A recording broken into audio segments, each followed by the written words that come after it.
Love Story by Eric Segal. Read by William Dufries. Chapter 1. Stupid and Rich. Clever and Poor. What can you say about a 25-year-old girl who died? You can say that she was beautiful and intelligent.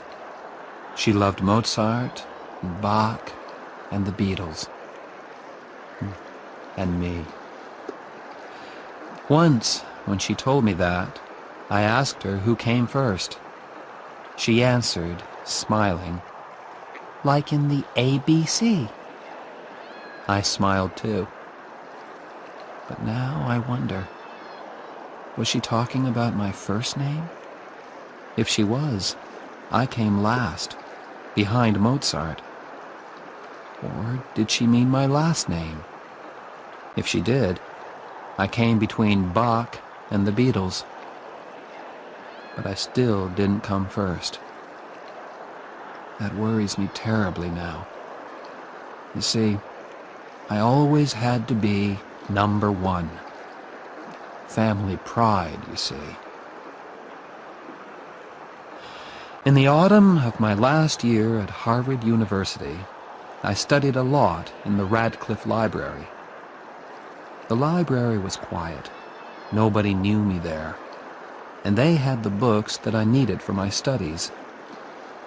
The day before an examination, I went over to the library desk to ask for a book. Two girls were working there. One was tall and sporty. The other was quiet and wore glasses. I chose her and asked for my book. She gave me an unfriendly look. "Don't you have a library at Harvard?" she asked. "Radcliffe let us use their library," I answered. "Yes, Preppy, they do. But is it fair? Harvard has 5 million books. We have a few thousand." Oh dear, I thought. A clever Radcliffe girl. I can usually make girls like her feel very small. But I needed that damn book, so I had to be polite. "Listen, I need that damn book." "Don't speak like that to a lady, Preppy." "Why are you so sure that I went to prep school?" She took off her glasses. "You look stupid and rich," she said. "You're wrong," I said. "I'm actually clever and poor." "Oh no, Preppy," she said. "I'm clever and poor." She was looking straight at me. All right, she had pretty brown eyes. And, okay, perhaps I looked rich. But I don't let anyone call me stupid. "What makes you so clever?" I asked. "I'm not going to go for coffee with you," she said. "Listen, I'm not going to ask you." "That," she said, "is what makes you stupid." Let me explain why I took her for coffee. I got the book that I wanted, didn't I? And she couldn't leave the library until closing time. So I was able to study the book for a good long time. I got an A in my exam the next day. I gave the girl's legs an A, too, when she came out from behind the library desk. We went to a coffee shop, and I ordered coffee for both of us. "I'm Jennifer Cavallari," she said. "I'm American, but my family came from Italy. I'm studying music." "My name is Oliver," I said. "Is that your first or your last name?" she asked. "First. My other name is Barrett." "Oh," she said. "Like Elizabeth Barrett, the writer?" "Yes," I said. "No relation." I was pleased that she hadn't said Barrett, like Barrett Hall. That Barrett is a relation of mine. Barrett Hall is a large, unlovely building at Harvard University. My great-grandfather gave it to Harvard long ago, and I am deeply ashamed of it. She was silent. She sat there, half smiling at me. I looked at her notebooks. 16th century music? I said. That sounds difficult. It's too difficult for you, preppy, she said coldly. Why was I letting her talk to me like this? Didn't she read the university magazine? Didn't she know who I was? Hey, don't you know who I am? Yes, she answered. You're the man who owns Barrett Hall. She didn't know who I was. I don't own Barrett Hall, I argued. My great-grandfather gave it to Harvard, that's all. So that's why his not-so-great-grandson could get into Harvard so easily. I was angry now. Jenny, if I'm no good, why did you want me to invite you for coffee? She looked straight into my eyes and smiled. I like your body, she said. Every big winner has to be a good loser, too. Every good Harvard man knows that. But it's better if you can win. And so, as I walked with Jenny to her dormitory, I made my winning move. Listen, Friday night is the Dartmouth hockey match. So I'd like you to come. These Radcliffe girls, they really care about sport. And why, she asked, should I come to a stupid ice hockey match? Because I'm playing, I answered. There was a moment's silence. I think I heard snow falling. For which team? She said. By the second quarter of the game on Friday night, we were winning 0-0. That is, Davy Johnson and I were getting ready to score a goal.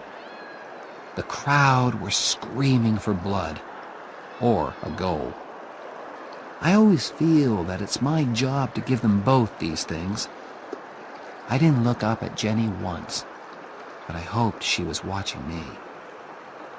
I got the puck and started off across the ice. Davy Johnson was there on my left, but I didn't pass the puck to him. I wanted to score this goal myself. But before I could shoot, two big Dartmouth men were after me. In a moment, we were hitting the puck and each other as hard as we could. You, said a voice suddenly. 2 minutes in the penalty box. I looked up. He was talking to me. What did I do? I asked. Don't argue. He called to the official's desk. Number 7, 2 minutes in the penalty box for fighting. Angrily, I climbed into the penalty box. Why are you sitting here when all your friends are playing? The voice was Jenny's. I didn't answer. Come on, Harvard! Get that puck! I shouted. What did you do wrong? Jenny asked. I tried too hard. Out there on the ice, Harvard were playing with only 5 men. Is that something to be ashamed of? Jenny, please, I'm thinking. What about? About those 2 Dartmouth men. When I get back onto the ice, I'll break them into little pieces. Do you always fight when you play hockey? I'll fight you, Jenny, if you don't keep quiet. I'm leaving. Goodbye. I looked round, but she had gone. Just then, the bell rang. My 2-minute penalty had finished. I jumped onto the ice again. Good old Barrett! Shouted the crowd. Jenny will hear them shouting for me, I thought. But where was she? Had she left? As I went for the puck, I looked up into the crowd. Jenny was standing there. I took the puck and went towards the goal line.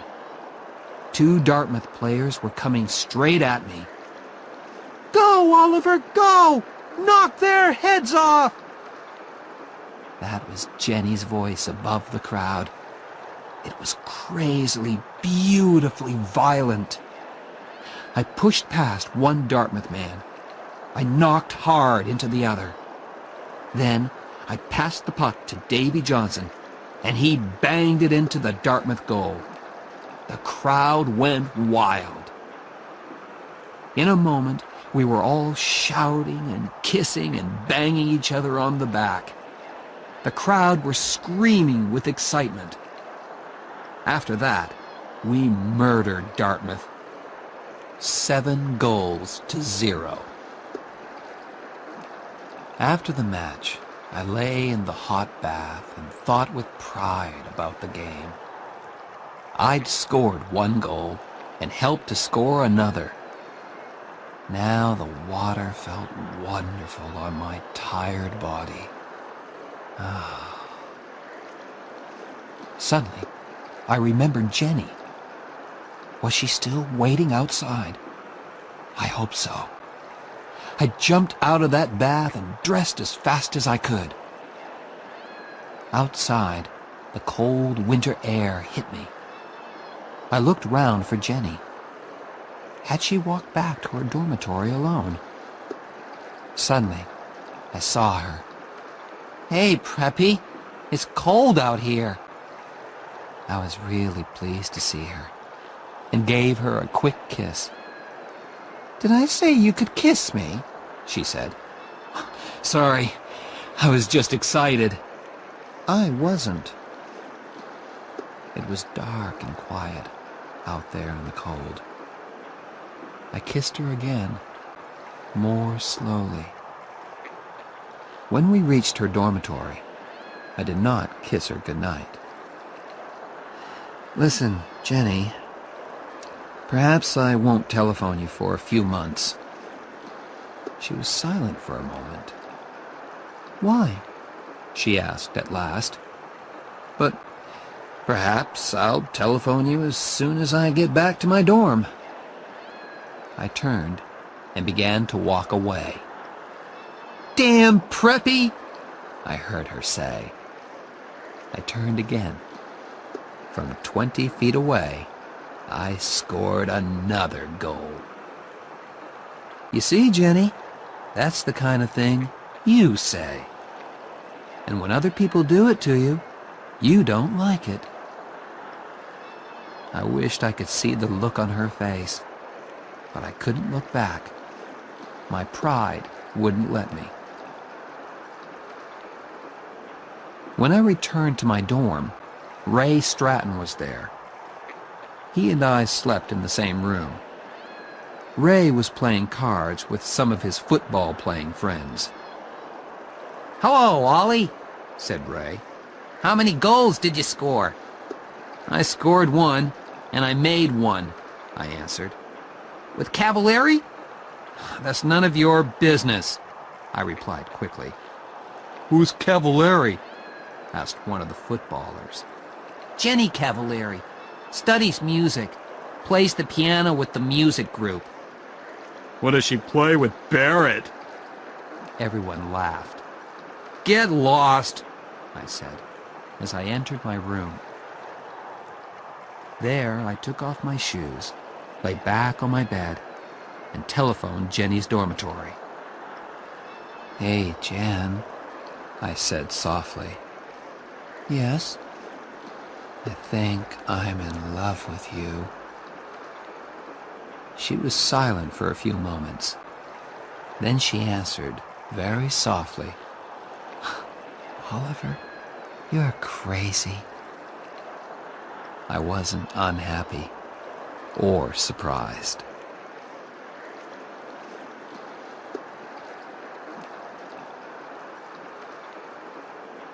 Chapter 2. Blood and Stone.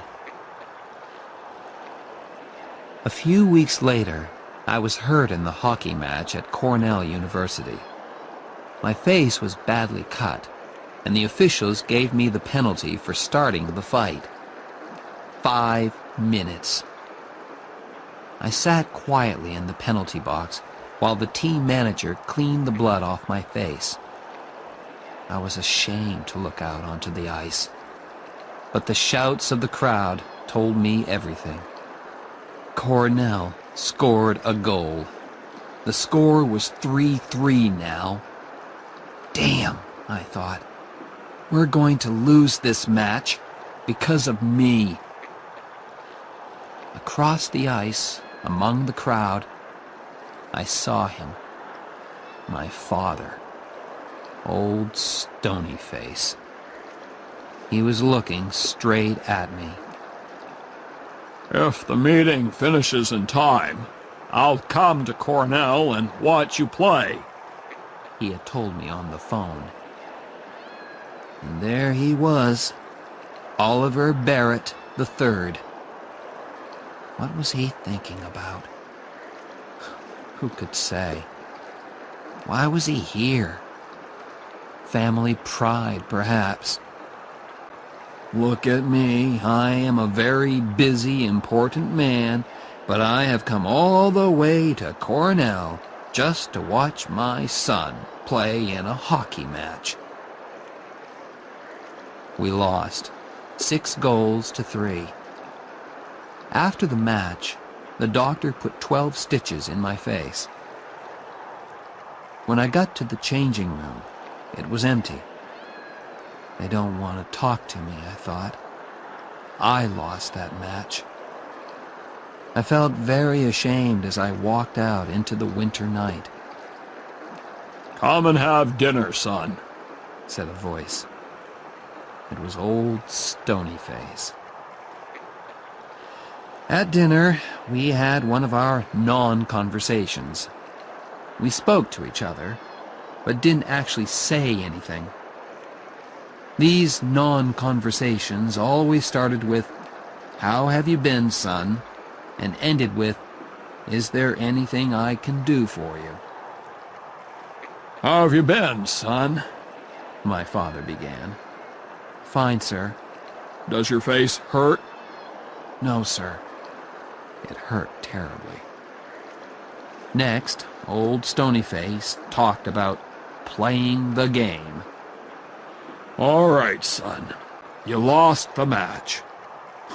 How clever of you to notice, Father. But, after all, in sport, the important thing is the playing, not the winning. Wonderful, I thought. Father was chosen for the Olympic Games, and now he says winning is not important.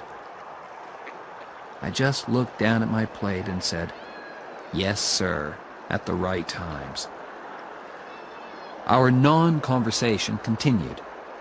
After playing the game, he discussed my plans. Tell me, Oliver, has the law school accepted you yet? Not yet, sir. Would you like me to telephone them? No, I said at once. I want to get a letter like other people, sir.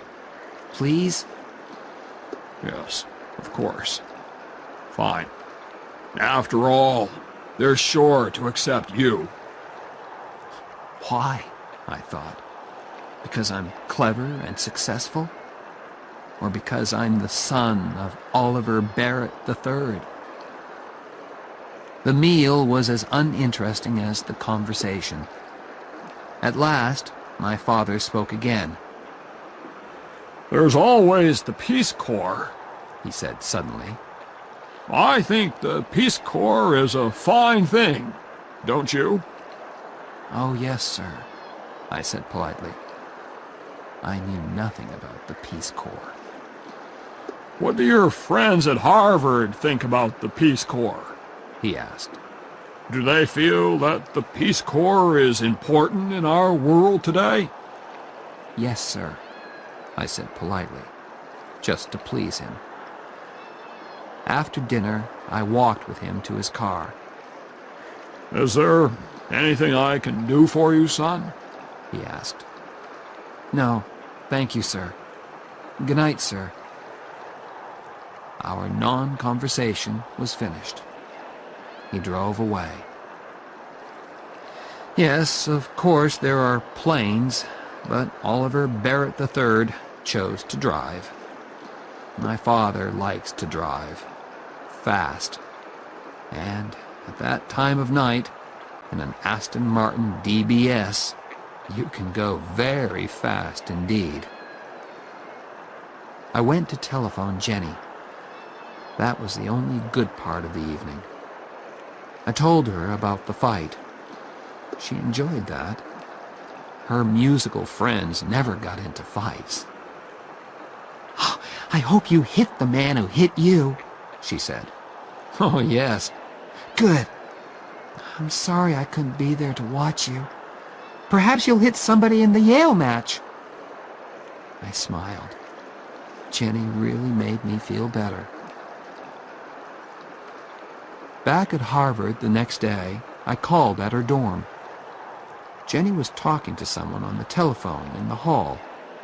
"Yes, of course." "Oh, yes, Phil. I love you too. Love and kisses. Goodbye." Who was she talking to? I had only been away 48 hours, and she had found a new boyfriend. Jenny did not seem ashamed. She kissed me lightly on the unhurt side of my face. "Hey, you look terrible." 12 stitches, Jen. "Does the other man look worse than you?" "Much worse. I always make the other man look worse." We walked to my MG sports car. "Who's Phil?" I asked, as carelessly as I could. "My father." I could not believe that. "You call your father Phil?" "That's his name. What do you call your father?" "Sir." He must be really proud of you. You're a big hockey star, and you're always successful in your exams." "You don't know anything, Jenny. He was good at exams and sport, too. He was in the Olympic Games." "My God! Did he win?" "No. Actually, old Stonyface was 6th, which makes me feel a little better." Jenny was silent for a moment. "Why do you hate him so much?" she asked at last. "I'm Oliver Barrett IV, I answered. "All Barretts have to be successful, and that means I have to be good at everything all the time. I hate it." "Oh, I'm sure you do," laughed Jenny. "You hate doing well in your exams. You hate being a hockey star." "But he expects it," I said. "If I'm successful, he isn't excited or surprised. He was a big success, and he expects me to be the same." I told her about our meal and our non-conversation after the Cornell match, but she didn't understand at all. "You say your father is a busy man," she said, "but he found time to go all the way to Cornell to watch you play. How can you say these terrible things about him when he drove all that way just to watch your hockey match? He loves you, Oliver. Can't you understand?" "Forget it, Jenny," I said. She was silent for a moment. "I'm pleased you have problems with your father," she said at last. "That means you aren't perfect." "Oh, you mean you are perfect?" "Of course not, Preppy. That's why I go out with you." Jenny loved to have the last word.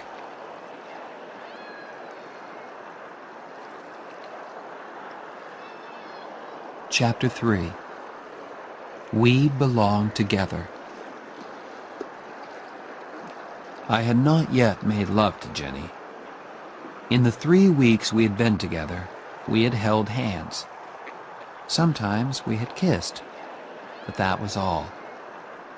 Usually I moved much faster. Ask the other girls that I'd been out with. But Jenny was special. I felt different about her, and I didn't know what to say to her. "You're going to fail your exams, Oliver." We were studying in my room one Sunday afternoon. "Oliver, you'll fail your exams if you don't do some work." "I am working." "No, you aren't. You're looking at my legs." "Only once every chapter." "That book has very short chapters." "Listen, you aren't as good-looking as all that." "I know, but you think I am, don't you?" "Damn it, Jenny. How can I study when all the time I want to make love to you?" She closed her book softly and put it down. She put her arms around me. "Oliver, will you please make love to me?" It all happened at once. It was all so unhurried, soft and gentle. And I was gentle too. Was this the real Oliver Barrett IV? "Hey, Oliver, did I ever tell you that I love you?" said Jenny finally. "No, Jen." I kissed her neck. "I love you very much, Oliver." I love Ray Stratton, too. He's not very clever or a wonderful footballer, but he was a good friend to me. Where did he go to study when I was in our room with Jenny? Where did he sleep on those Saturdays when Jenny and I spent the night together? In the old days, I always told him all about my girlfriends, but I never told him about Jenny and me. "My God, Barrett, are you two sleeping together or not?" asked Ray. "Raymond, please don't ask." "You spend every minute of your free time with her. It isn't natural." "Ray, when two adults are in love..." "Love? At your age? Oh my God, I worry about you. I really do." "Don't worry, Raymond, old friend. We'll have that flat in New York one day. Different girls every night." "Don't you tell me not to worry, Barrett. That girl's got you, and I don't like it." That evening, I went to hear Jenny play the piano with the music group. "You were wonderful," I said afterwards.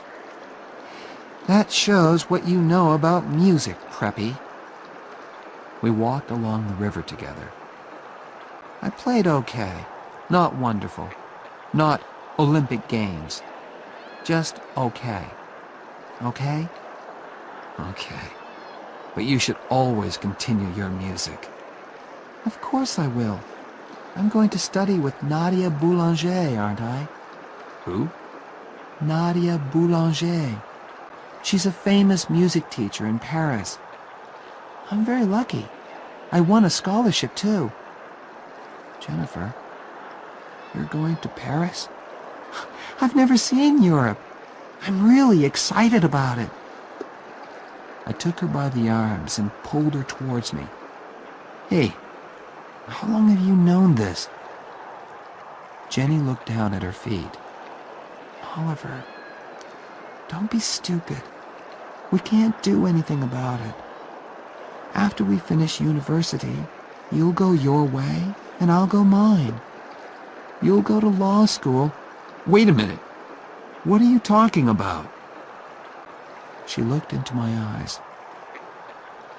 Ollie, you're a rich preppy. Your old man owns a bank. My father's a baker in Cranston, Rhode Island. And I'm nobody.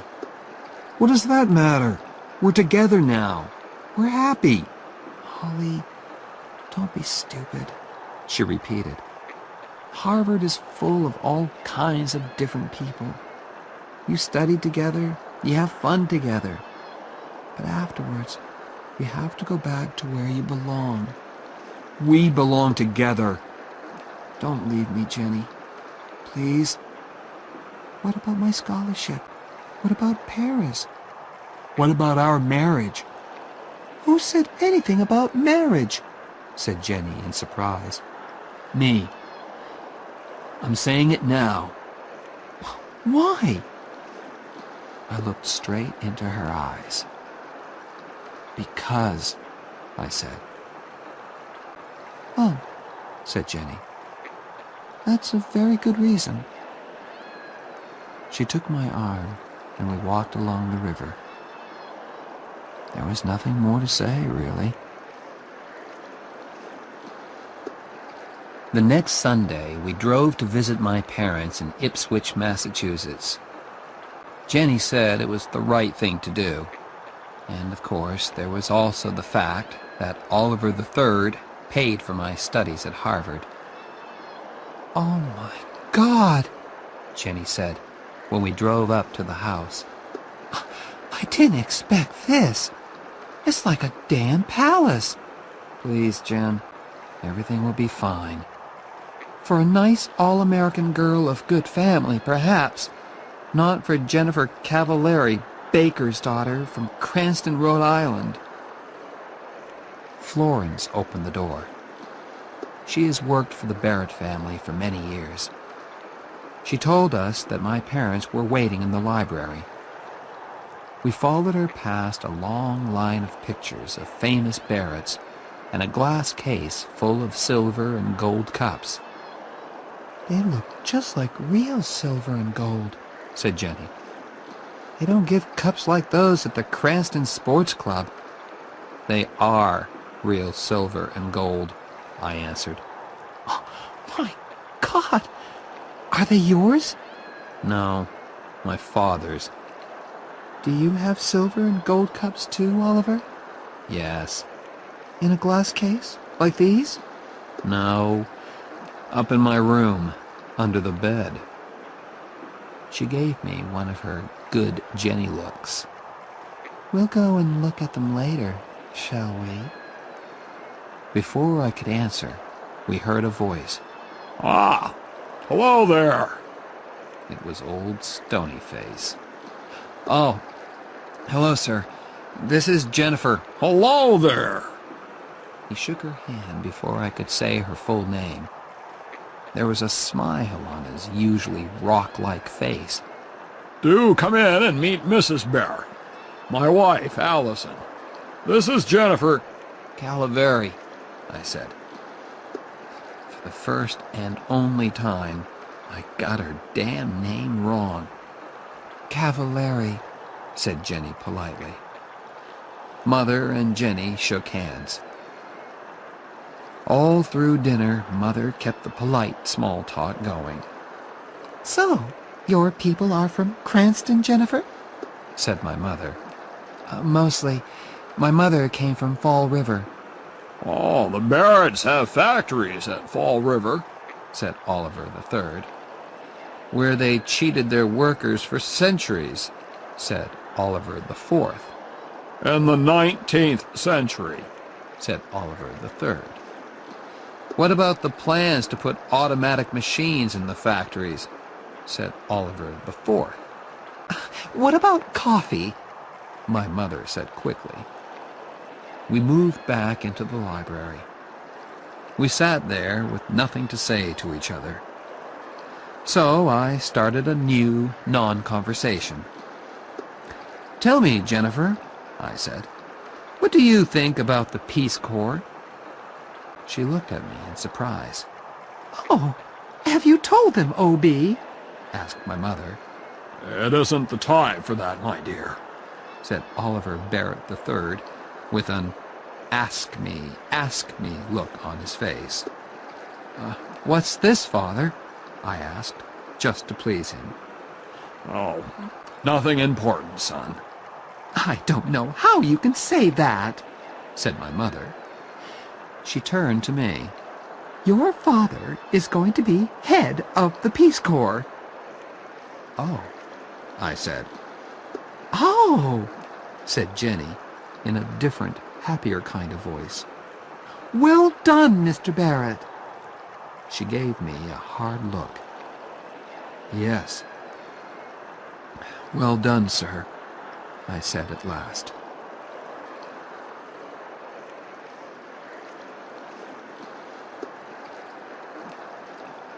Chapter 4. Two different kinds of father. Jenny, he isn't going to be president of the USA after all. We were driving back to Harvard. You still weren't very nice to him about it, Oliver. I said, well done. Oliver, why are you so unkind to your father? You hurt him all the time. It's impossible to hurt Oliver Barrett III. No, it isn't. If you marry Jennifer Cavallari... Oliver, I know you love me, but in a strange way you want me because I'm not a suitable woman for a Barrett to marry. You are rebelling against your father. My father said the same thing a few days later when we had lunch together at the Harvard Club in Boston. Son, you're in too much of a hurry. The young lady herself is fine. The problem is you. You are rebelling, and you know it. Father, what worries you most about her? That she's Italian? Or that she's poor? What do you like most about her? I'm leaving. Stay and talk like a man. I stayed. Old Stonyface liked that. He's won again, I thought angrily. Wait a while, son. Oliver Barrett III continued. That's all I ask.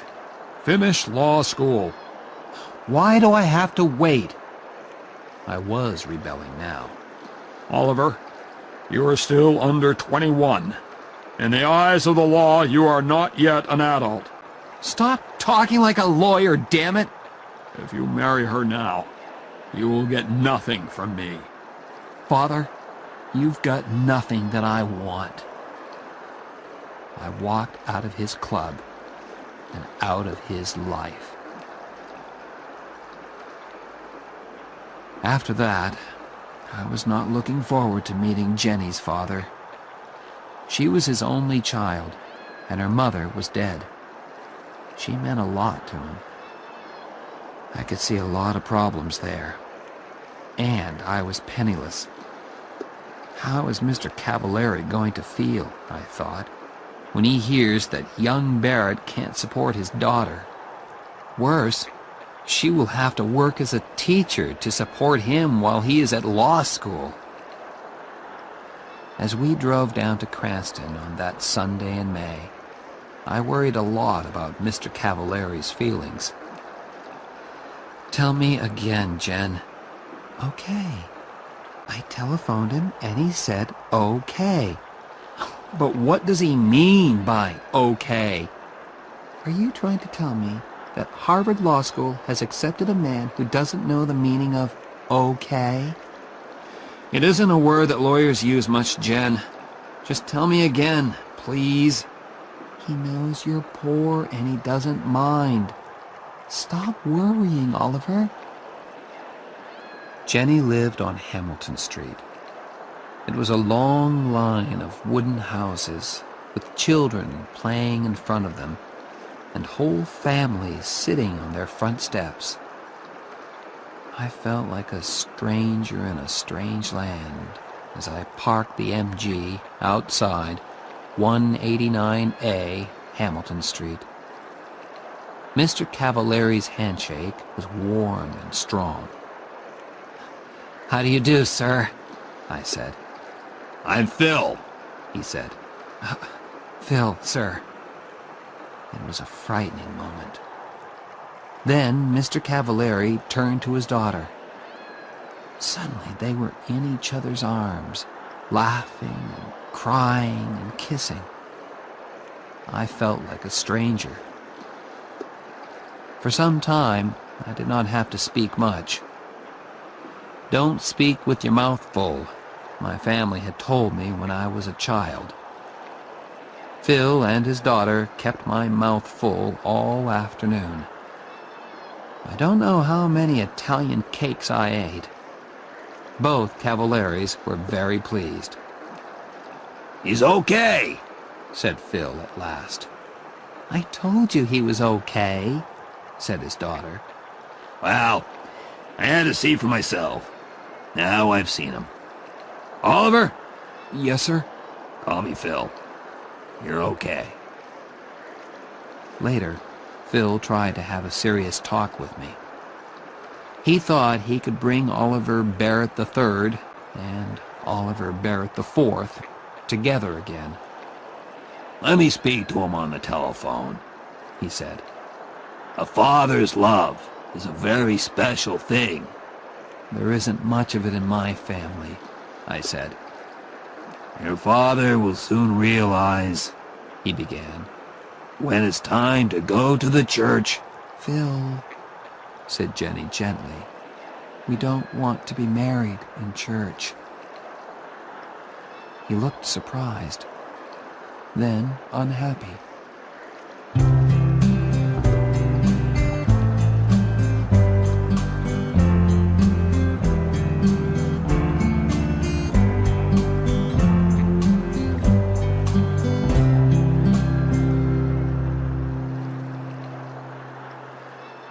But he spoke bravely.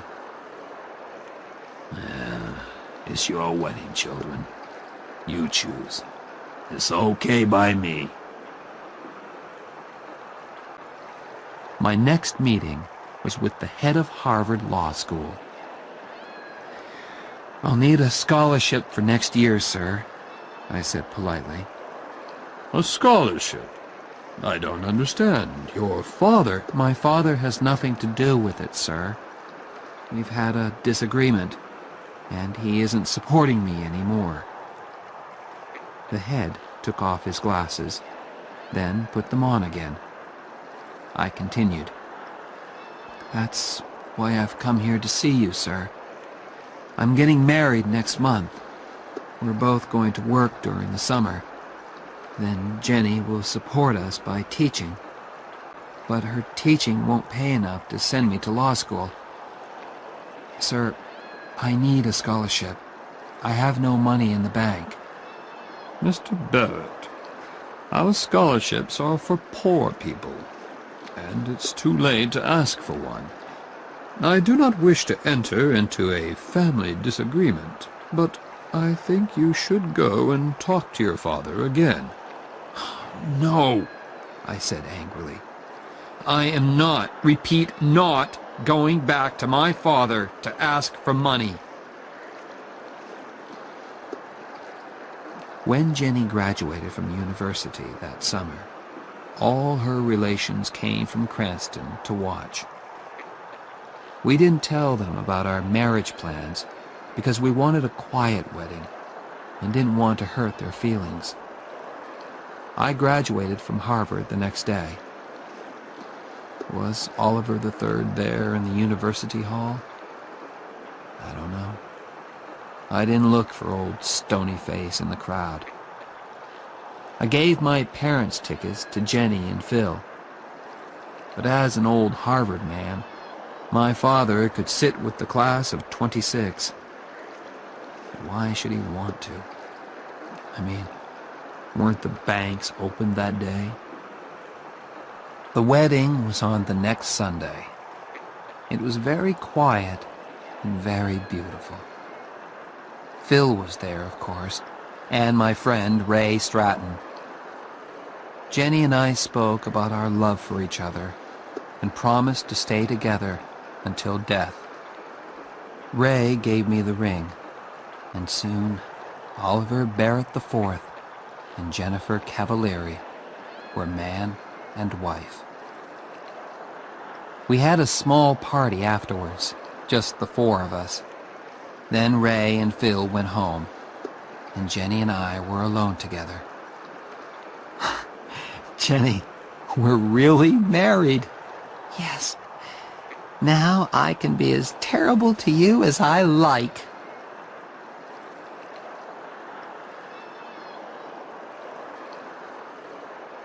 Chapter 5. The First 3 Years. For 3 years, we had to make every dollar do the work of 2. All through the summer holidays, we worked at the boat club in Dennisport. It was hard work, but we were never too tired to be kind to each other. I say kind because there are no words to describe our love and happiness together. After the summer, we found a cheap flat near the university. It was on the top floor of an old house and was actually very expensive. But what could we do? There weren't many flats around. "Hey, Preppy," said Jenny when we arrived there. "Are you my husband, or aren't you?" "Of course I'm your husband." "Show me then." My God, I thought. In the street? "Carry me into our first home." I carried her up the 5 steps to the front door. "Why did you stop?" she asked. "This isn't our home. Upstairs, Preppy." There were 24 stairs up to our flat, and I had to stop halfway. "Why are you so heavy?" I asked her. "Perhaps I'm expecting a baby." "My God, are you?" "Ha! I frightened you then, didn't I?" "Well, yes, just for a second or two." I carried her the rest of the way. There were very few moments in those days when we were not worrying about money. Very few, and very wonderful. And that moment was one of them. A food shop let us eat now, pay later, thanks to the Barrett name. But our famous name did not help us in Jenny's work. The head of the school thought we were rich. "Of course, we can't pay our teachers very much," said Miss Whitman. "But that won't worry you, Mrs. Barrett." Jenny tried to explain that Barretts had to eat, just like other people. Miss Whitman just laughed politely. "Don't worry," Jenny said to me. "We'll manage. Just learn to like spaghetti." I did. I learned to like spaghetti, and Jenny learned lots of different ways of cooking it. With Jenny's pay from school, and our money from our summer work and my holiday jobs, we managed. Our lives had changed a lot, of course. There was no more music for Jenny. She had to teach all day, and came home very tired. Then she had to cook dinner. Restaurants were too expensive for us. There were a lot of films that we didn't see, and places and people that we didn't visit. But we were doing okay. One day, a beautiful invitation arrived. It was for my father's 60th birthday party. "Well?" said Jenny. I was in the middle of a thick law book and did not hear her at first. "Oliver, he's reaching out to you." "No, he isn't. My mother wrote it. Now be quiet, I'm studying. I've got exams in 3 weeks. "Ollie, think. 60 years old, damn it. How do you know that he'll still be alive when you decide to forget your disagreement?" "I don't know, and I don't care. Now let me get on with my work." "One day," said Jenny, "when you're having problems with Oliver the Fifth..." "Our son won't be called Oliver. You can be sure of that," I said angrily. "You can call him Bozo if you like. But that child will feel bad about you because you were a big Harvard sportsman. And by the time he goes to university, you'll probably be a big, important lawyer," she continued. Oliver, your father loves you in the same way as you will love Bozo. But you Barretts are so full of pride. You'll go through life thinking that you hate each other. Now, what about that invitation? Write them a nice letter of refusal. Oliver, I can't hurt your father like that. What's their telephone number? I told her, and was at once deep in my law book again. I tried not to listen to her talking on the telephone, but she was in the same room after all. Suddenly I thought, how long does it take to say no? Ollie! Jenny had her hand over the telephone mouthpiece. Ollie, do we have to say no? Yes, we do. And hurry up, damn it! I'm terribly sorry, she said into the telephone. She covered the mouthpiece again and turned to me. He's very unhappy, Oliver. Can you just sit there and let your father bleed? Stones don't bleed, Jen. This isn't one of your warm, loving Italian fathers. Oliver, can't you just speak to him? Speak to him? Are you crazy? She held the telephone towards me. She was trying not to cry. I will never speak to him. Ever, I said. Now she was crying, very quietly. Then she asked me once more. For me, Oliver, I've never asked you for anything. Please. I couldn't do it. Didn't Jenny understand? It was just impossible. Unhappily, I shook my head. Then Jenny spoke to me, quietly and very angrily. You have no heart, she said. She spoke into the telephone again.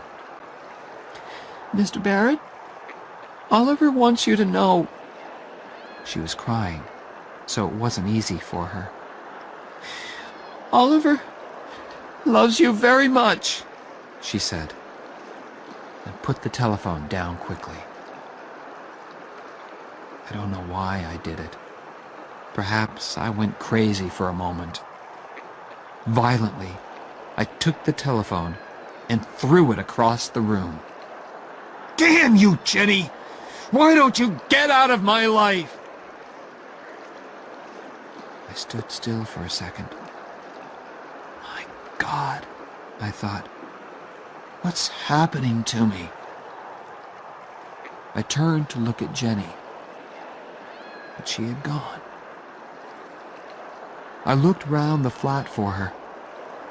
Her coat was still there, but she had disappeared. I ran out of the house and searched everywhere for her. The law school library, Radcliffe, the music school. Was she in one of the music rooms? I heard somebody playing the piano, loudly and very badly. Was it Jenny? I pushed the door open. A big Radcliffe girl was at the piano. "What's the matter?" she asked. Nothing," I answered, and closed the door again. Where had she gone? I felt terrible. I searched the university, the streets, and the cafes. Nothing. Had she taken a bus to Cranston, perhaps? At midnight, I found a telephone box and called Phil. Hello? He said sleepily. What's the matter? Is Jenny ill? My God, I thought. She isn't there. She's fine, Phil. I just called to say hello. You should call more often, damn it, he said. Is Cranston so far away that you can't come down on a Sunday afternoon? We'll come. Some Sunday, Phil. I promise. Don't give me that. Some Sunday indeed. This Sunday, Oliver. Yes, sir. This Sunday. And next time you telephone, I'll pay, damn it. Okay? He put down the telephone. I stood there and wondered what to do. At last, I went back to the flat. Jenny was sitting on the top step. I was too tired to cry, too glad to speak. "I forgot my key," said Jenny. I stood there on the bottom step. I was afraid to ask how long she had been there. I only knew that I had hurt her terribly. "Jenny, I'm sorry." "Stop," she said. Then she added, "Love means you never have to say you're sorry." We walked up to our flat. As we undressed, she looked lovingly at me. "I meant what I said, Oliver."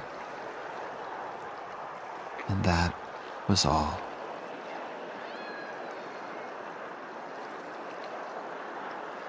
Chapter 6. Money can't buy everything. When the letter came from the law school, it changed our lives. I came third in the final examinations, and suddenly everyone wanted to offer me jobs. It was a wonderful time. Think of it, an all-American boy with a famous name, third in his examinations, and a Harvard hockey player, too. Crowds of people were fighting to get my name and number on their company writing paper. At last, I accepted a job with Jonas and Marsh in New York. I was the highest paid graduate of my year, too. After 3 years of spaghetti and looking twice at every dollar, it felt wonderful. We moved to a beautiful flat in New York. Jonas and Marsh's office was an easy 10-minute walk away. And there were lots of fashionable shops nearby, too. I told my wife to get in there and start spending immediately. "Why, Oliver?" "Woman, you supported me for 3 years. Now it's my turn." I joined the Harvard Club of New York. Ray Stratton was working in New York, too, and we played tennis together 3 times a week. My old Harvard friends discovered me once more, and invitations arrived. "Say no, Oliver.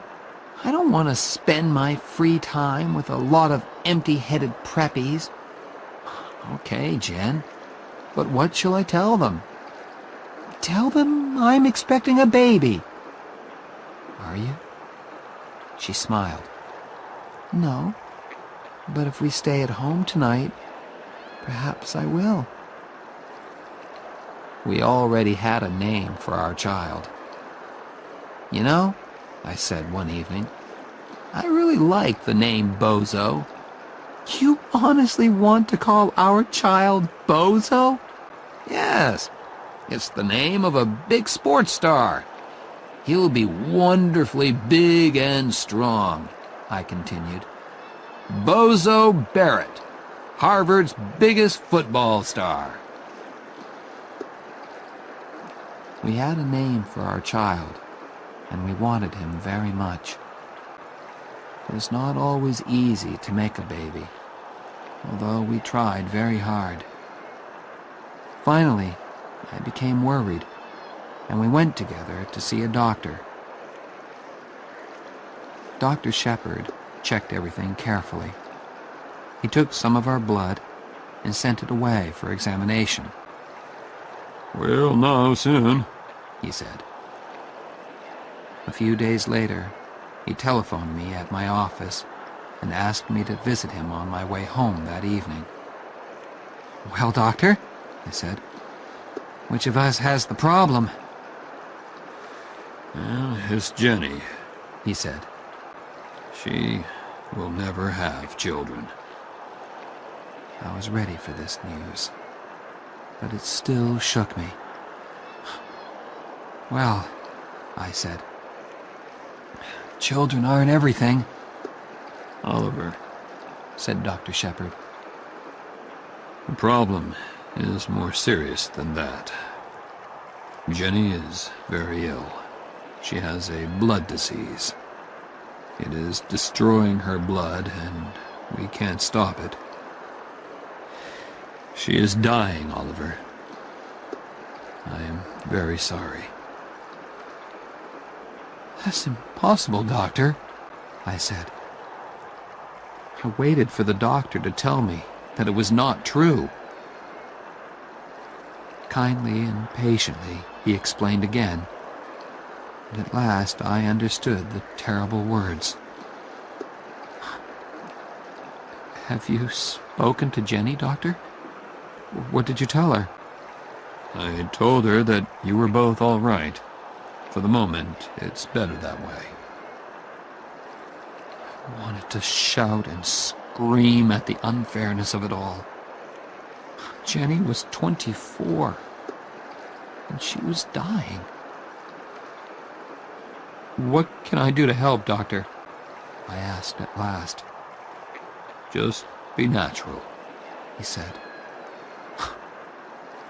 Natural. I began to think about God. At first, I hated him. Then, next morning, I woke up, and Jenny was there beside me. Still there. I was ashamed. Thank you, God, I thought. Thank you for letting me wake up and see Jennifer. Be natural, the doctor had said. I did my best. And all the time I was living with my terrible secret. One day, Mr. Jonas called me into his office. Oliver, I have an important job for you. How soon can you go to Chicago? You can take one of the younger men with you. One of the younger men? I was the youngest man in the office. I understood the message. Oliver, although you are still only 24, you are one of our top men. Thank you, sir, I said, but I can't leave New York just now. I had decided not to tell anyone about my troubles. I wanted to keep my secret as long as possible. I could see that old man Jonas was unhappy about my refusal. On the way home that day, I saw a notice in a travel shop window. Fly to Paris. Suddenly, I remembered Jenny's words. What about my scholarship? What about Paris?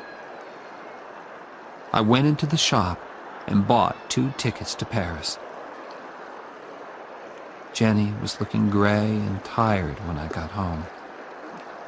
When I showed her the tickets, she shook her head.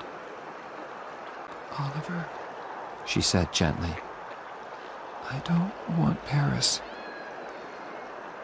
I just want you. And I want time, which you can't give me. Now I looked in her eyes and saw the sadness in them. We sat there silently, holding each other. Then Jenny explained. I was feeling terrible. I went back to the doctor, and he told me, I'm dying. Now I didn't have to be natural anymore. We had no more secrets from each other. Now we could discuss things that young husbands and wives don't usually have to discuss. You must be strong, Oliver, she said. For Phil, it's going to be hard for him. He needs your help, okay? Okay, I'll be strong. I promised. I hoped Jenny could not see how frightened I was. A month later, just after dinner, Jenny was playing Chopin on the piano. Suddenly she stopped. "Are you rich enough to pay for a taxi?" she asked. "Of course. Where do you want to go?" "To the hospital." In the next few busy, worried moments, while I hurriedly packed a bag, I realized, this is it, I thought. Jenny is going to walk out of this flat and never come back. I wondered what she was thinking. She sat there, looking straight in front of her. "Hey," I said, "is there anything special that you want to take with you?" "No," she said. Then she thought again. "Yes, you." The taxi driver thought Jenny was expecting a baby. Yeah, is this your first? He asked. I was holding Jenny in my arms, and I felt ready to explode. "Please, Holly," Jenny said to me softly. "He's trying to be nice to us." "Yes," I told the driver. "It's our first, and my wife isn't feeling very well, so can you hurry, please?" He got us to the hospital in 10 minutes. "Good luck," he called as he drove away. Jenny thanked him. She was having trouble walking. I wanted to carry her, but she said clearly, "Not this time, Preppy." So we walked. "Have you got health insurance?" they asked us in the hospital. No. We had never thought about buying insurance. We were too busy buying furniture and kitchen things. Of course, the doctors knew about Jenny, and they were expecting us. "Listen," I told them, "do your best for Jenny. I don't care what it costs. I want her to have the best, please. I've got the money."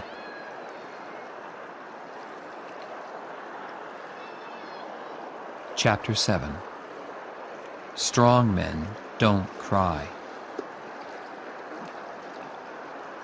I jumped into my MG and drove through the night to Boston. I changed my shirt in the car before I entered the offices on State Street. It was only 8 o'clock in the morning, but several important-looking people were waiting to see Oliver Barrett III. His secretary recognized me and spoke my name into the telephone. My father did not say, "Show him in." Instead, the door opened and he came out to meet me. Oliver, he said.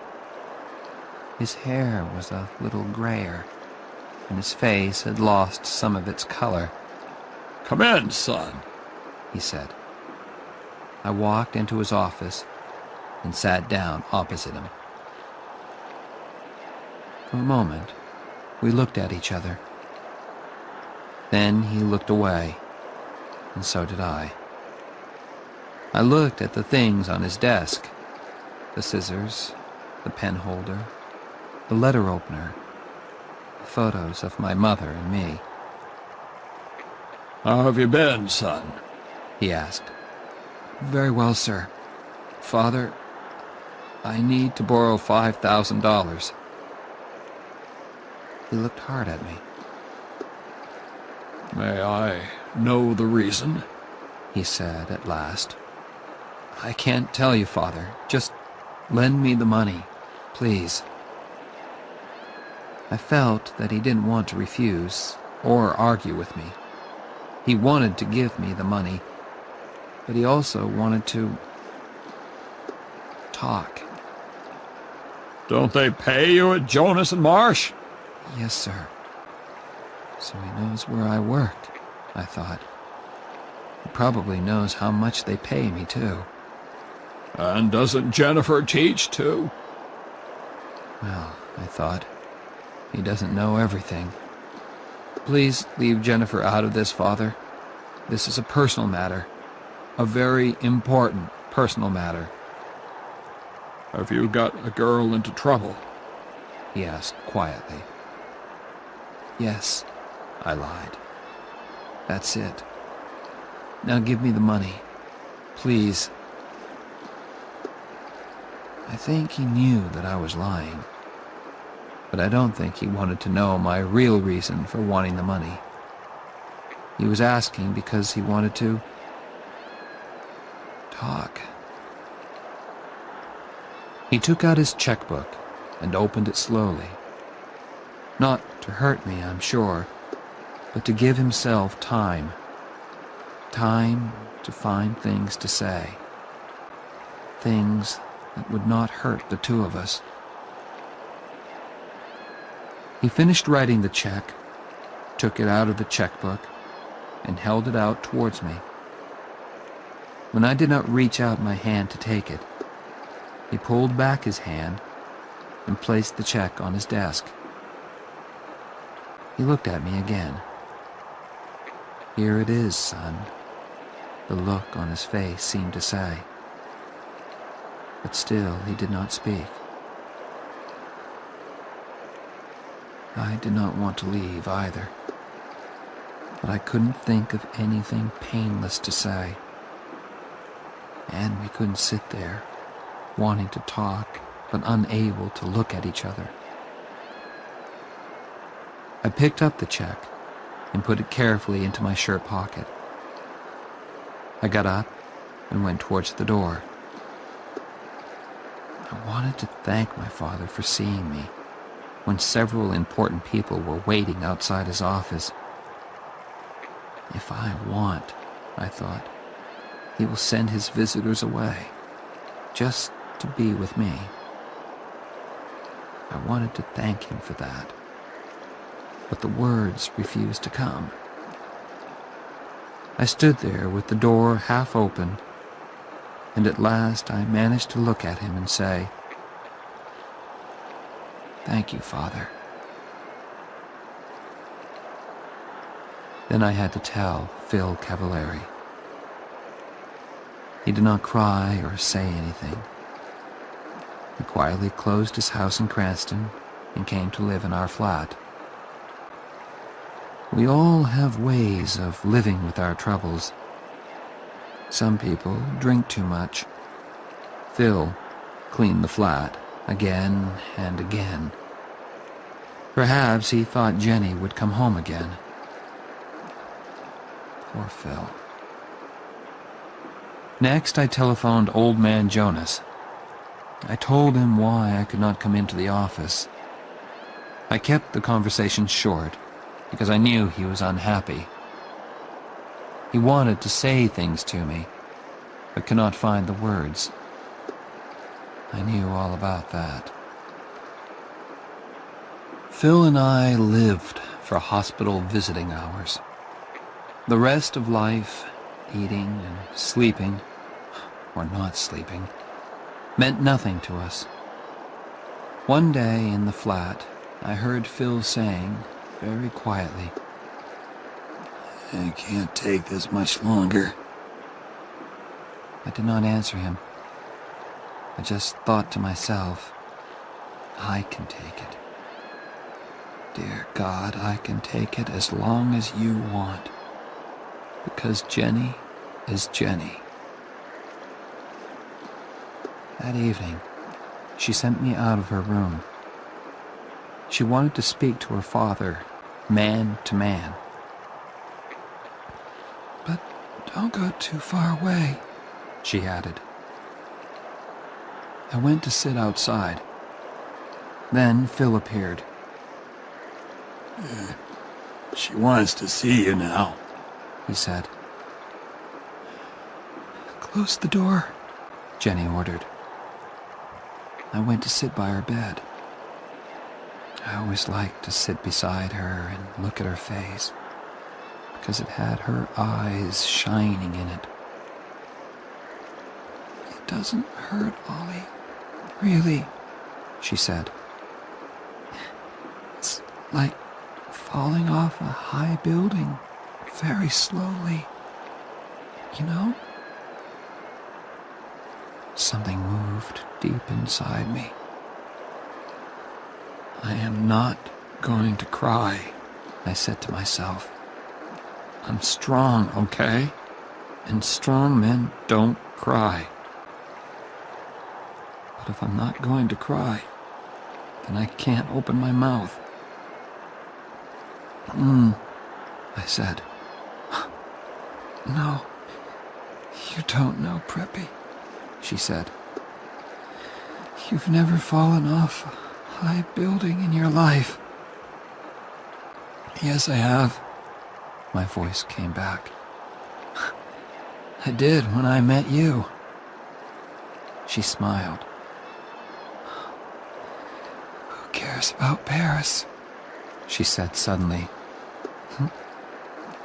Paris, music, all that. You think you stole it from me, don't you? I can see it in your face. Well, I don't care, you stupid Preppy. Can't you accept that? No, I answered honestly.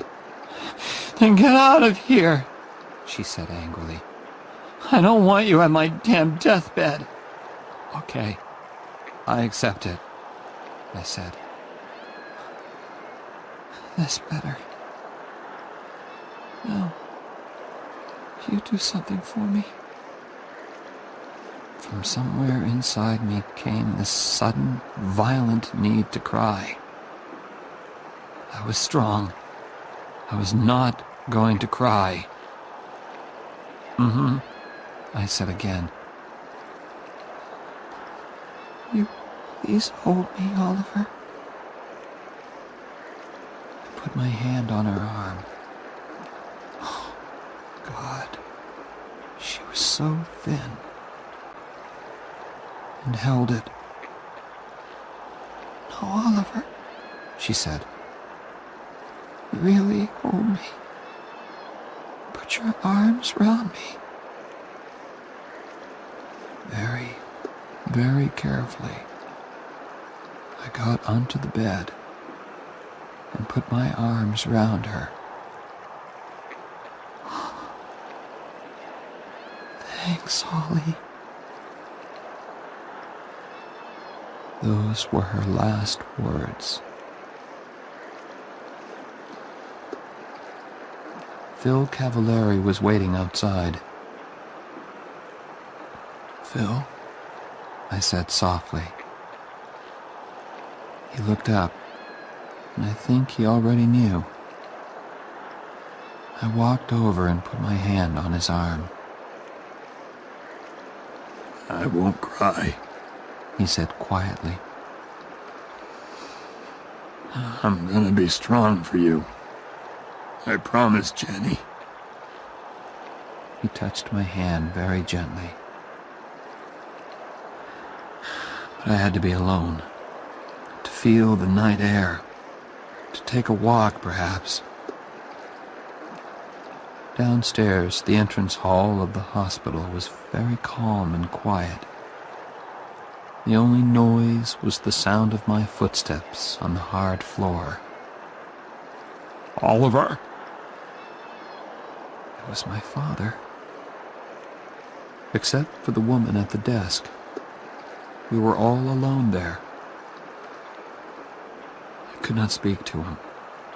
I went straight towards the door. But in a moment, he was out there, standing beside me. Oliver, he said. Why didn't you tell me? It was very cold.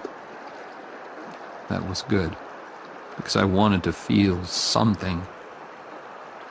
My father continued to speak to me, while I stood still and felt the cold wind on my face. I heard this evening. I jumped into the car at once. I was not wearing a coat. The cold was starting to make me ache. Good. Good. Oliver, said my father. I want to help. Jenny's dead, I told him. I'm sorry, He said very softly. I don't know why I did it, but I repeated Jenny's words from long ago. Love means you never have to say you're sorry. Then I did something which I had never done in front of him before. My father put his arms round me, and I cried.